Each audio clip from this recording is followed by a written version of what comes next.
Señor nos bendiga grandemente esta mañana, y así yo les pido que busquemos nuestras Biblias.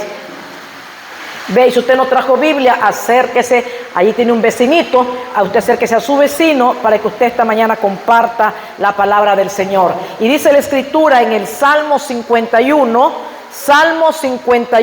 en el verso 16. Amén. Gloria a Dios.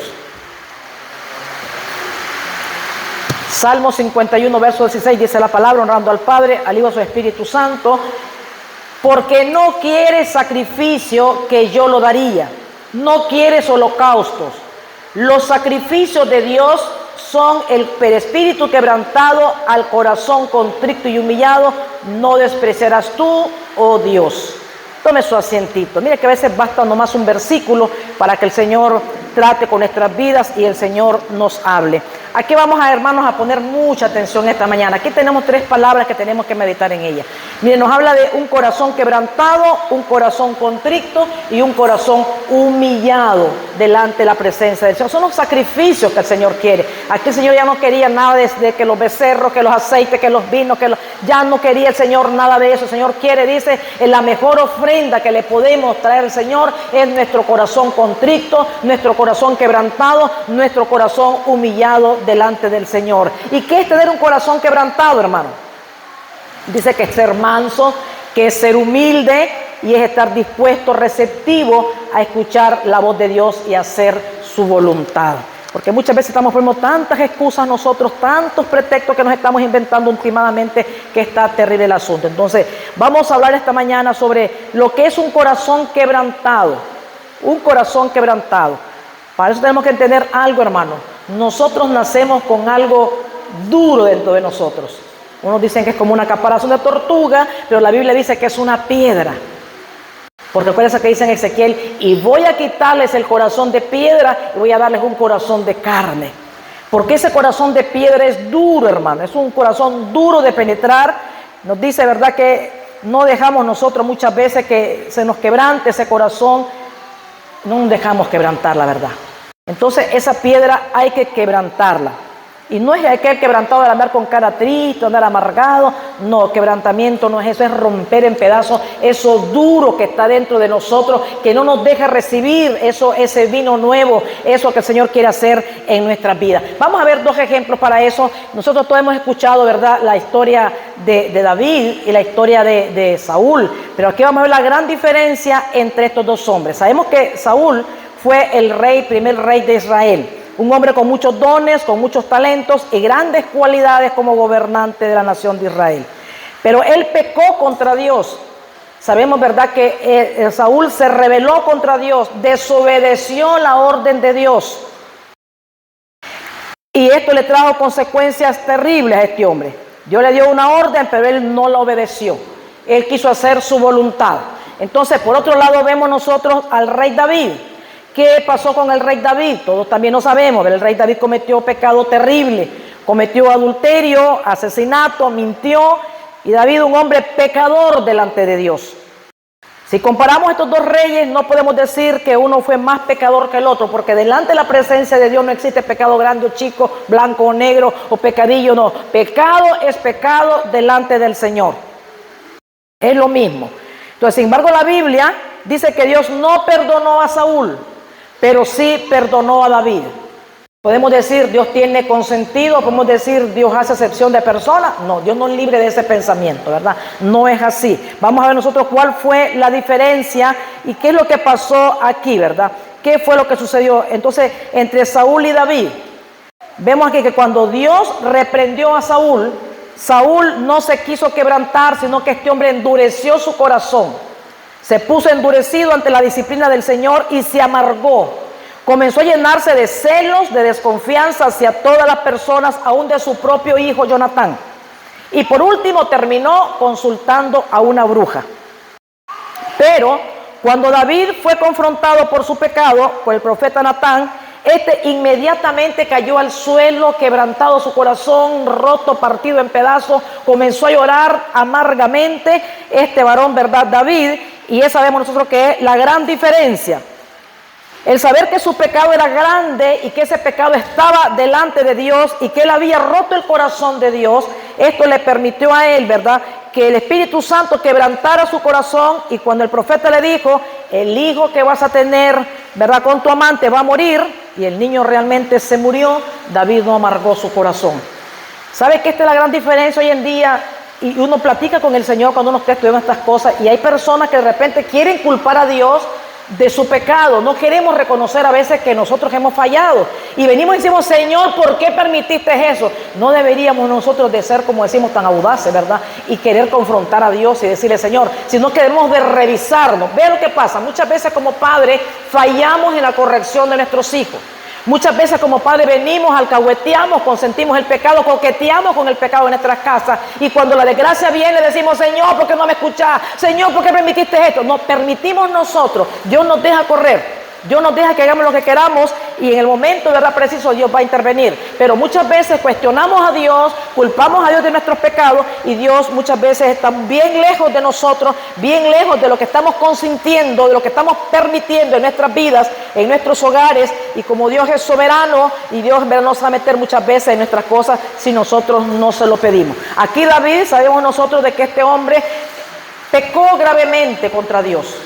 Pecó terriblemente porque sabemos de que cometió adulterio, asesinato, porque él mandó a matar prácticamente al esposo de esta mujer, y luego mintió, y cuántas cosas él hizo.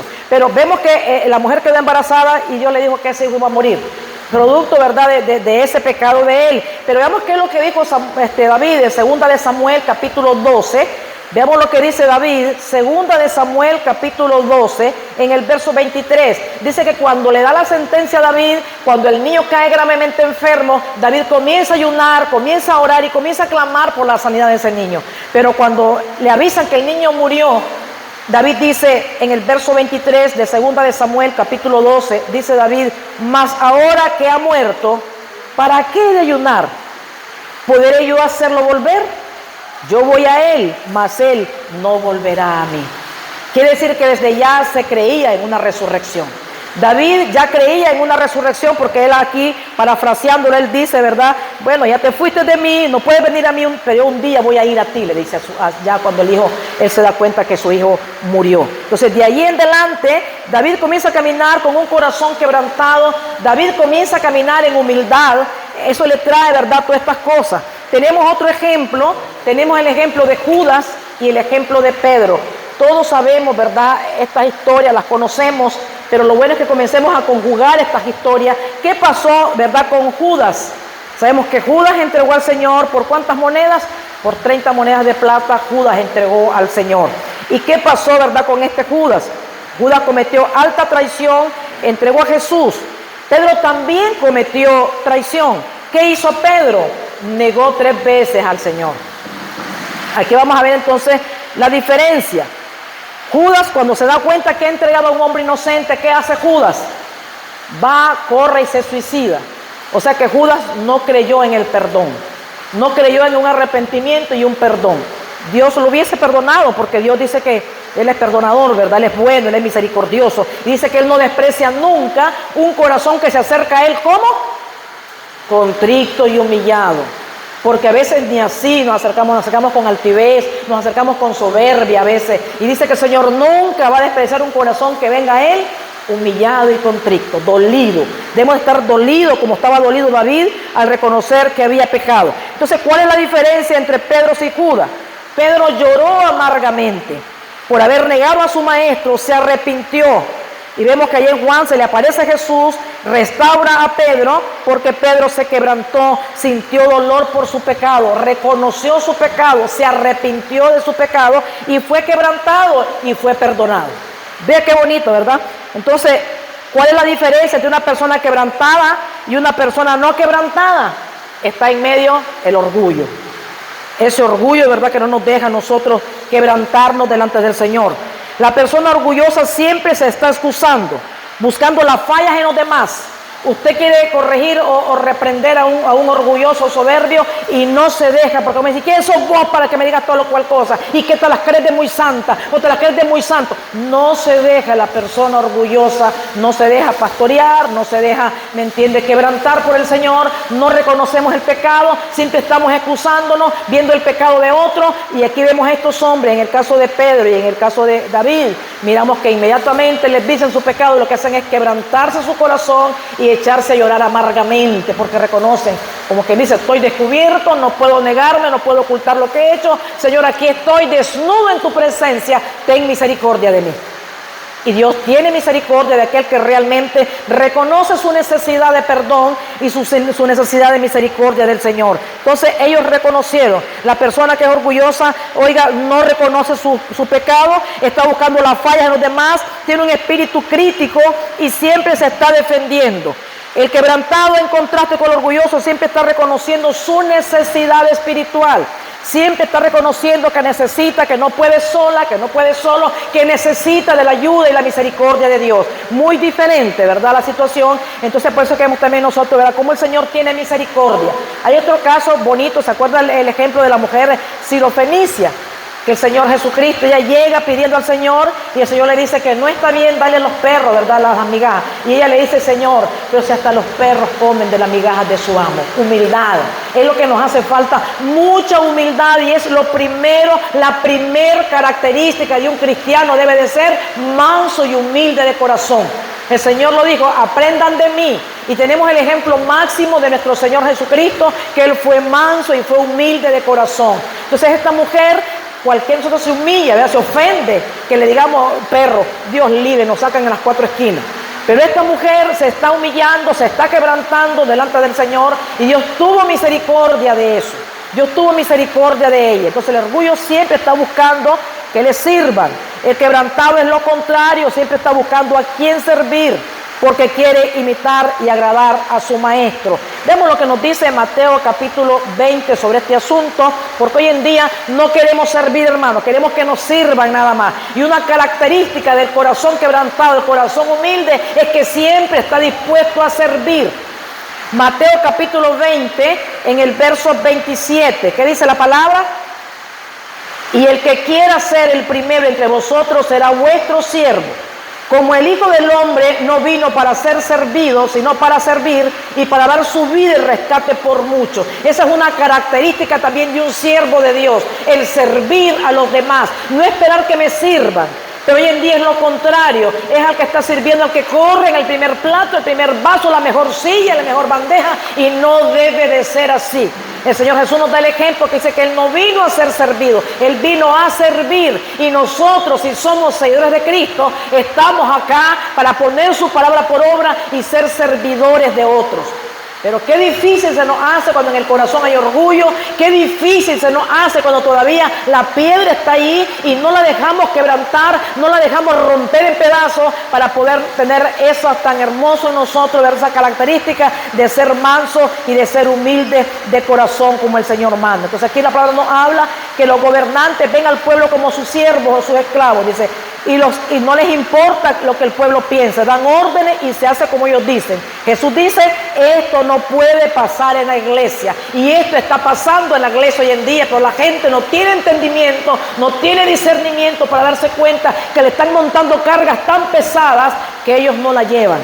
Entonces aquí tenemos características y cosas que la palabra nos habla, ¿verdad?, para abrir nuestro corazón, nuestro entendimiento, y nos demos cuenta nosotros qué es lo que el Señor demanda de nosotros y seguir, ¿verdad?, las órdenes, los consejos, las instrucciones del Señor. A veces el hombre se equivoca, falla y le traban un montón porque no somos libres, porque no tenemos nosotros claridades en la palabra. Entonces, a veces exhortamos a un orgulloso y no acepta la exhortación, no acepta que lo regañen, y si lo exhortan se hace enemigo a la secreta, hermano. Anda ahí estorbado, anda esquivando a aquel que lo exhortó. Pero es lo que dice el Proverbio capítulo 9 en el verso 7. Y dice la palabra, Proverbios 9 en el verso 7 dice, el que corrige al escarnecedor se acarrea afrenta. El que reprende al impío se atrae mancha. No reprendas al escarnecedor para que no te aborrezca. Corrige al sabio y éste te amará. Da al sabio y será más sabio. Enseña al justo y aumentará su saber. Entonces eso es lo que sucede muchas veces en las congregaciones cuando la palabra nos está llegando, la palabra nos está exhortando, la palabra nos está hablando. Lo que hacemos muchas veces es enojarnos, es dar la vuelta y es andar con el corazón estorbado, porque no queremos muchas veces reconocer, no queremos muchas veces humillarnos delante de la presencia del Señor y pedir a Él la misericordia, ¿verdad?, en nuestras vidas, para que Él se encargue de limpiarnos y tener piedad de nosotros. Entonces dice aquí, el orgulloso te va a odiar, no te va a hablar, te va a esquivar, se cree que se la sabe toda y no necesita que nadie le diga nada. En cambio, el quebrantado recibe la corrección. El quebrantado reconoce, acepta, se humilla, se quebranta delante del Señor y busca ese cambio en su vida. Veamos el Salmo 19:12 que nos dice la palabra. Salmo 19:12 dice: ¿quién podrá entender sus propios errores?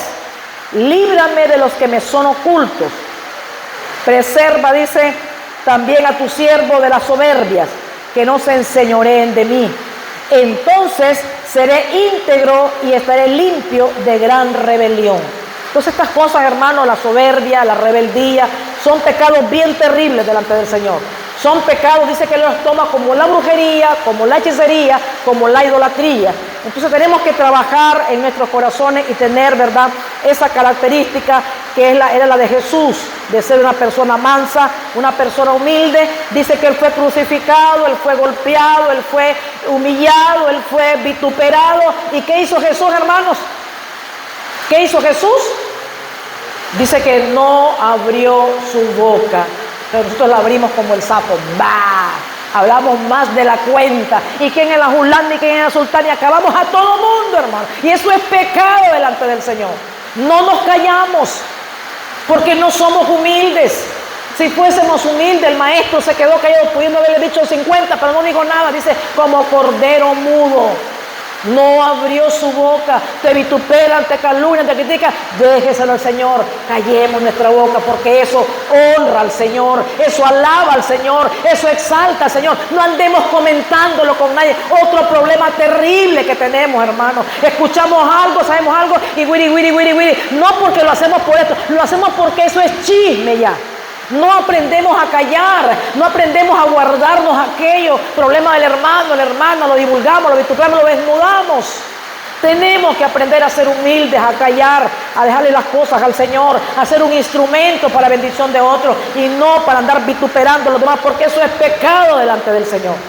A su nombre, hermano, y a su gloria. Dele palmas para que no se me duerma, ni el tiempo está como dormilón. Entonces el salmista dice aquí, ¿quién puede reconocer sus propios errores? Nosotros no nos gusta reconocer nuestros errores por sí solos. Y si alguien nos dice, nos enojamos. ¿Verdad que sí? No nos gusta que nos digan la verdad. No nos gusta, nos enojamos. Entonces, por lo siguiente, por cada uno, ¿verdad?, tenemos que un concepto de nosotros mismos. El esposo, los hijos, los amigos, cada uno tiene su propio concepto de uno, pero Dios tiene el verdadero concepto de cada uno de nosotros. Dios tiene ese concepto verdadero de nosotros. Entonces tenemos una piedra, una concha dentro de nosotros, donde nosotros nos creemos que nadie tiene que decirnos nada. Cuando alguien mantiene esa actitud de orgullo, si le dice algo, inmediatamente responde, quizás eso, ¿verdad?, sos vos, para que no diga eso, no te metas en mi vida, ¿quién sos vos? Comenzamos a decirle eso a la gente. No está bien, hermano. Si somos humildes y alguien me dice esto está mal, yo tengo que reconocer, tiene razón, y bajarme la voz, doblar mis rodillas. Señor, aquí estoy, ayúdeme, porque yo no puedo solo. Nosotros no podemos solo, nosotros necesitamos la ayuda de Dios, hermano. Yo pregunto, ¿quién no necesita la ayuda de Dios? Todos la necesitamos, pero tenemos que clamar a Él, tenemos que humillarnos delante de Él, tenemos que suplicarle misericordia a Él. Entonces el orgullo impide que seamos quebrantados. David dijo, líbrame de los que me son ocultos. Son errores o son pecados que a veces estamos cometiendo involuntariamente y están ocultos. Entonces a la persona orgullosa se le hace difícil perdonar. El quebrantado con facilidad perdona y olvida.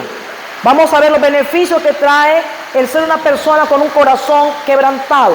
¿Qué dice el Salmo 34? Vámonos al Salmo 34, en el verso 18, vea lo que dice la Escritura. Cercano está Jehová a los quebrantados de corazón y salva a los contritos de espíritu. Entonces, este es un gran beneficio en que seamos nosotros de corazón manso, en que seamos nosotros personas de corazón humilde. Dice que allí va a habitar el Señor, y claramente dice, cercano está Jehová. Mire qué bonito, cercano dice está Jehová. ¿A quiénes, hermanos? A los quebrantados de corazón, y salva a los contritos de espíritu. Entonces ese es uno de los beneficios y las bendiciones grandes que tenemos nosotros si verdaderamente nosotros nos humillamos y nos quebrantamos delante del Señor. Y dice Isaías 57, vámonos a Isaías 57 en el verso 15, vea qué preciosa la promesa del Señor, y dice la palabra, Isaías 57, 15, dice, porque así dijo el alto y sublime, el que habita la eternidad y cuyo nombre es el Santo.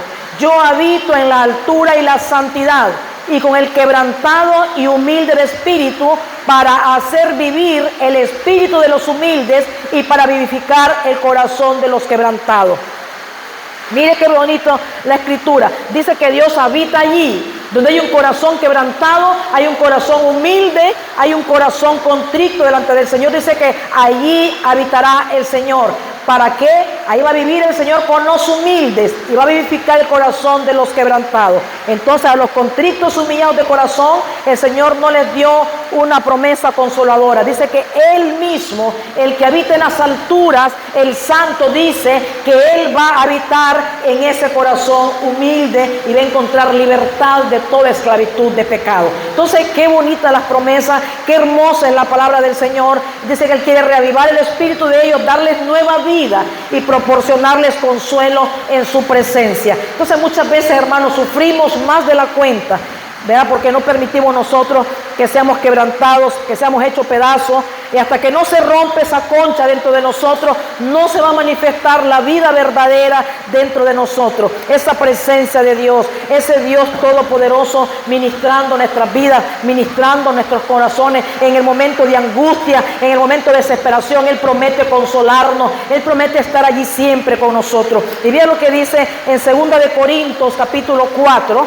Segunda de Corintios capítulo 4, en el verso 10, dice la Escritura: llevando en el cuerpo siempre por todas partes la muerte de Jesús, para que también la vida de Jesús se manifieste en nuestro cuerpo.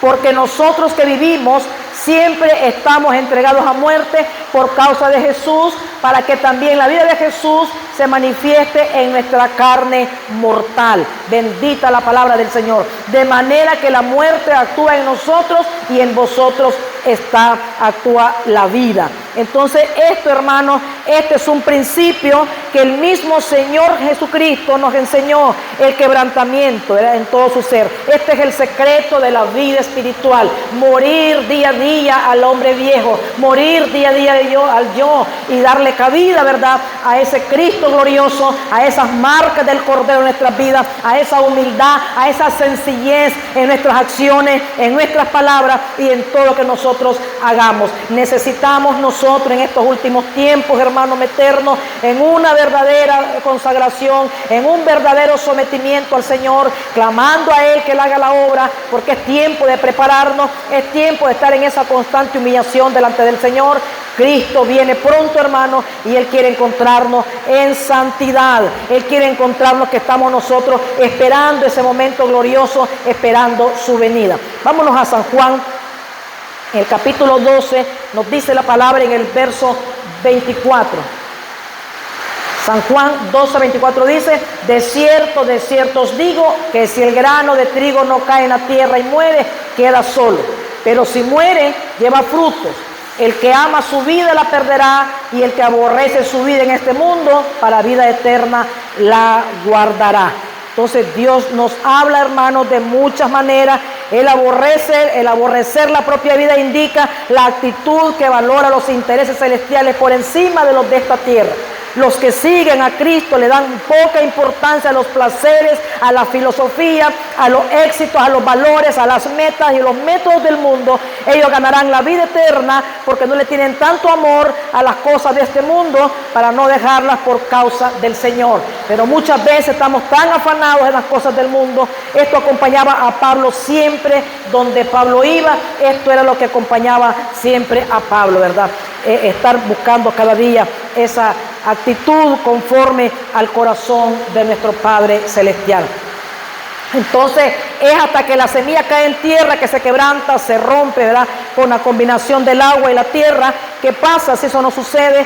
Oiga, nos morimos con la vida encerrada, sin haber sido nunca quebrantados, y con ese orgullo y la soberba, la envidia, todas esas cosas que no nos dejan dar los frutos que Dios quiere que cada uno de nosotros demos, porque Dios nos ha llamado para dar frutos, y sí podemos dar esos frutos. Dice que unos vamos a dar al 30, otros al 60, otros podemos dar al 100, pero qué parte de todo, hermano, es que nosotros hagamos morir eso terrenal en nosotros y demos cabida a eso espiritual, a eso bonito, ¿verdad?, que Dios quiere hacer con cada uno de nosotros, si nosotros se lo permitimos. Entonces vivimos tiempos acelerados, tiempos de mucho afán, tiempos que no nos da tiempo de meditar, porque no es lo mismo leer a que leer y meditar.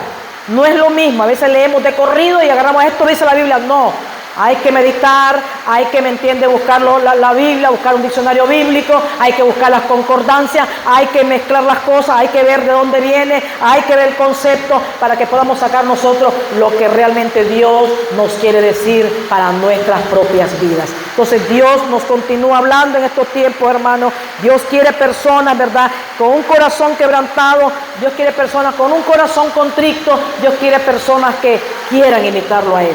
Porque hoy en día es fácil imitar a la Shakira, a Michael Jackson, a todo el mundo imitamos. Pero imitar a Cristo está difícil.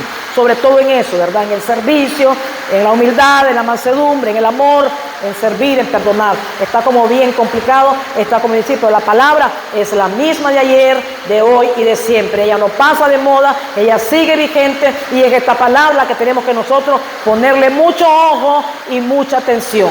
Dios quiere que nosotros seamos esos instrumentos en sus manos, ese ejemplo vivo del poder de Dios, hermano. Así que esta mañana, que Dios me lo bendiga. Estamos viendo, ¿verdad?, eso es lo que es la diferencia de un corazón quebrantado y la diferencia por qué uno es perdonado y por qué el otro no es perdonado. Precisamente la diferencia es quebrantarnos delante del Señor, quebrantarnos el corazón y dejar que Él haga la obra en nosotros. Así que esta mañana...